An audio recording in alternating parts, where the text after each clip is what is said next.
Hey guys, back with another Reason to Live. I've been playing a lot of games lately. A lot of games. I've been playing some Animal Cross, Halo, Dark Souls, Valhalla, not that one.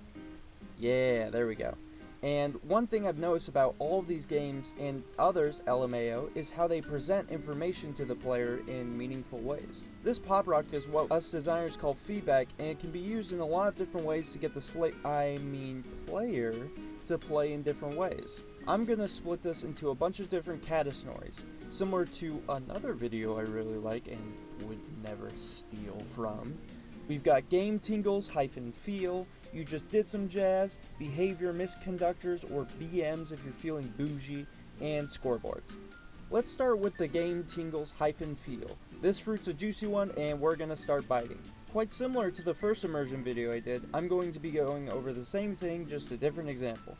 So imagine you're playing a game and you just, see that? That's the tingle. Basically little details to emphasize what you're doing while also giving feedback on the action with distinct visual or auditory cues.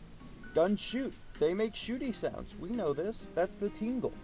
Do a roll, dust trails behind you. Tingle. Of course, there can be plenty of room for crossover, just like the subject of feedback is a very versatile one. Versatile, shut your bitch ass word knowing ass up. It can be easy to adjust in this category since it's more towards polish or game tingle than actual feedback. You hit a guy with the gun, he stumbles a little bit, and that's the tingle. I'm gonna be real, I just really like saying the word tingle, it's funny. Another really cool thing is how easily it can overlap with the next category. You just did some jazz is a really thin line between the tingles and the BMs because it can change the behavior of the player, more on that later, but it can also be considered polish or visual / auditory cues. What's important when working in this category is that you balance on that line without changing the purpose of it. When working in the jazz department, your goal is to subtly tell the player important information without being an asshole about it. Let's go back to that shooty example. So you hit a guy and he stumbles. What if you don't see that? Well, the game has this little hit mechanic that plays a sound effect and shows a crosshair whenever you hit your target. And that's so fucking cool! See, it only happens whenever you hit your target, no other time. So with that in mind, it's really hard to misunderstand what the hit system actually is after the first few times. And that's so cool! Another good one would be something like Street Fighter. You hit this guy, he flashes white. It's not a tingle shit like that, it's the game subtly nodding at you when you hit him in the same manner as the shooty game. What's really cool is that it doesn't have to be immediate either. If done well, it can add suspense or completely change the way a game is played. Behavioral misconductors, or whatever the hell I said, BMs, is where things become a little bit complicated and have some huge change to the game itself, for better or for worse. Let's take that shooty game again. Let's say there is no feedback on how much damage you do to the enemy.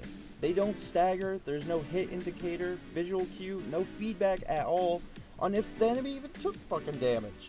Well, that could create this entirely new tone in enemy design and change how the player interacts with the enemy.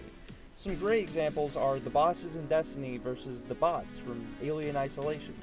One is treated like a bullet sponge while the other is treated like an obstacle to avoid, only needing contact as a last resort, with the only difference being how much feedback is given to the player. Imagine a shooter without any indication of your health, no ammo count, mag size, anything. I'm not saying this would be a better game, but it would be treated totally different by the player as opposed to something like Halo, Call of Duty, other games, fucking Steampunk, I don't know dude, I don't even play video games. It's crazy to think how such small changes, if done right, can completely change the way a game is played. Bad example, but look at Dark Souls. Pretty good game, right? Alright, now look at Spider-Man. Looking at it in terms of combat, they're pretty goddamn similar. You can dodge attacks, there's a bunch of items to add tactical edge, there's usually a handful of different enemies per area, with a few exceptions. At its core, they're pretty similar. No, it's not the Dark Souls of Spider-Man games, that's not the point. There's a lot of differences that set them apart, but the one we're going to be looking at is the feedback. With Spider-Man, you get the Spidey sense whenever you're being attacked. No matter what, when you see this shit above your head, it means you're going to get hit if you don't take that thumb over to the circle button. You don't have that in Dark Souls. Guy swings, you roll. These are completely different games because of it. One is about juggling punches and rolls to keep a good combo, and the other is about squeezing as many hits in as possible before having to leap out of the way.